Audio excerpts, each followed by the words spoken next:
The Fryeburg Fair, in particular, the goat superintendent and assistant goat superintendent. So welcome to you both. Thank you. Now, goats, very cool animals. We always enjoy seeing the goats. How many goats do you have at the Fryeburg Fair this year? We'll be showing about 250 on Monday, and we'll have about 130 in the barn for the week. And what kind of goats do you have? These are dairy goats, so they represent about a half a dozen breeds. Wow. Nubians, La Manchas, Alpines, Toggenburgs, Sonnens, and now Nigerian dwarfs as well, which is kind of a miniature breed. Oh, those must be really cute. Cute, very cute. Now, how did you guys get into being the goat superintendents? I mean, what does that entail?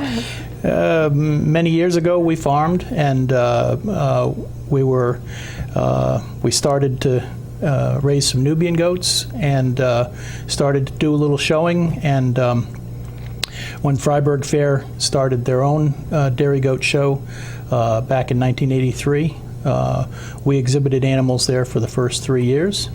And then even after we sold our farm and start farming ourselves, we kept coming back to Fryeburg because that keeps a hand in. Right, absolutely. If it's something that you loved, maybe not as intensive. I mean, it's pretty intensive coming up to Fryeburg Fair, but you know, it's not the day-to-day hands-on farming. Well, kind of like what we're told being grandparents is like, you get to enjoy them and then not have to deal with and the then you leave. day-to-day.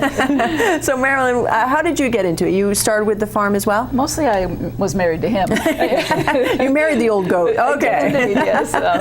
But we visited a farm and saw some of those little Nubian kids come prancing out with the ears flipping and flopping, and they're just so cute. You can't resist. That's kind of how we got hooked on the first ones that we bought. It was. Were little Nubians, and they're just too cute. Oh, they are very cute. From there it went on. And they are dairy goats.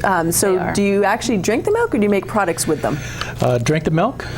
Back when we were farming, we were drinking the milk ourselves, selling milk, raising other animals on surplus milk, and that sort of thing. What's the taste equivalent to? Is it similar to cows? Well, I'll tell you a little secret. We used to do a taste test with people who would come to the farm and say, I've never had goat's milk and I don't know if I'd like it. I said, well, let's try a side-by-side. And we'd give them 2 glasses of milk and say, well, do you see the difference? Pretending that we had cow's milk. We never had any cow's milk in the house. So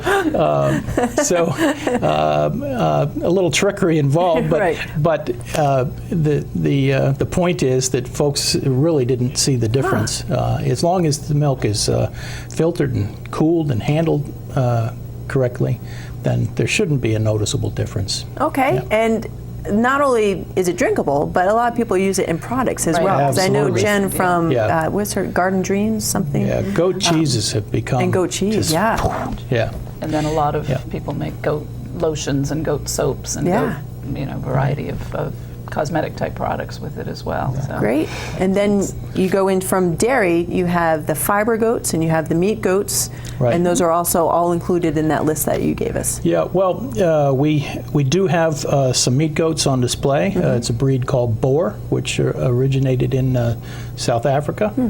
And there are occasionally some fiber goats on the fairgrounds, usually associated with the fiber center.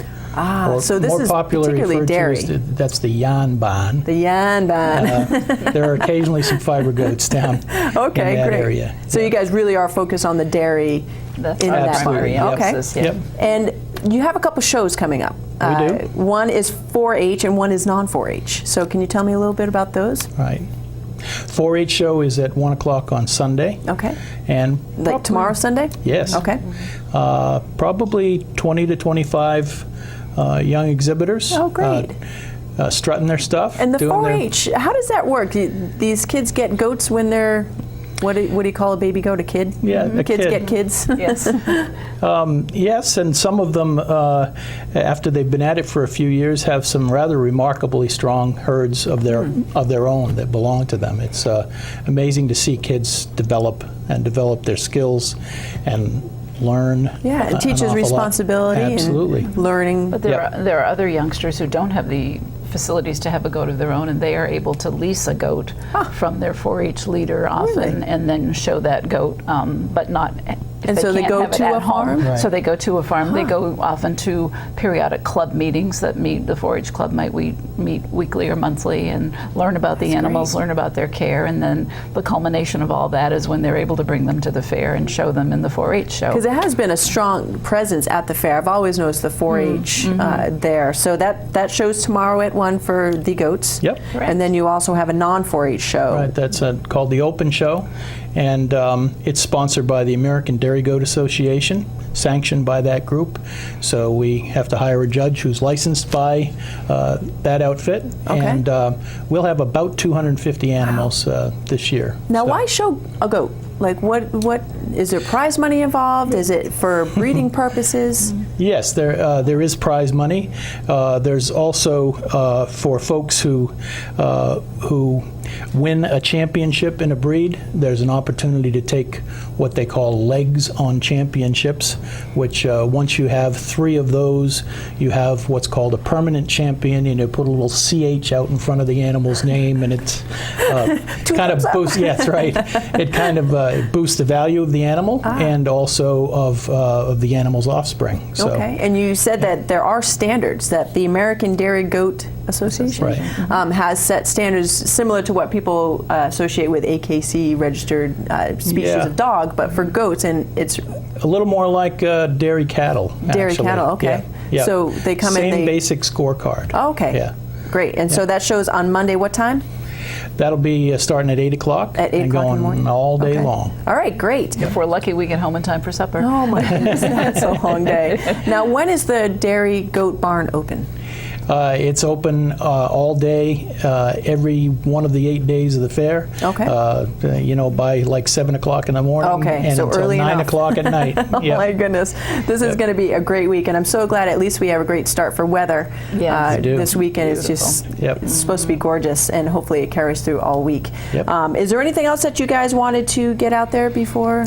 We let probably you go? should say something about the Goat Playground, which Oh, was that's a right, big yeah. addition last year and very Actually, popular. we're seeing footage of it right now. There you go. That's our little YouTube video. I love it. And this was dreamed up by David Andrews and designed and created by the maintenance crew at Fryeburg. And it's built around a huge oak tree. It's very attractive and quite a crowd pleaser. Now, which goats get the privilege to get in there? Any owners who are there for the week who want to participate in a schedule of having their goats in that area can And why do have so. a playground for goats? Well, why not? I mean, I know it's a rhetorical because question, we can. but work with me, Paul.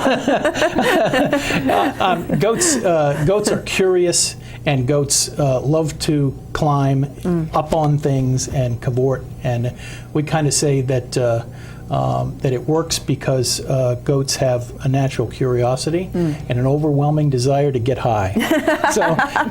So basically, it's been a big attraction. Oh, fantastic. Well, it was a pleasure getting to meet both of you, and thank you so much for joining us over here. Fryeburg Fair starts tomorrow, goes all the way through October 5th. Now, are you guys going to be actually in the barn? Can we come say hi? Oh, all the time. All right. So you can catch them in the Dairy Goat Barn. I appreciate your time today. Thank all right, you. folks, we have a lot more to come. We're doing Watch and Win and maybe a quick recap of the weather. So we'll be right back.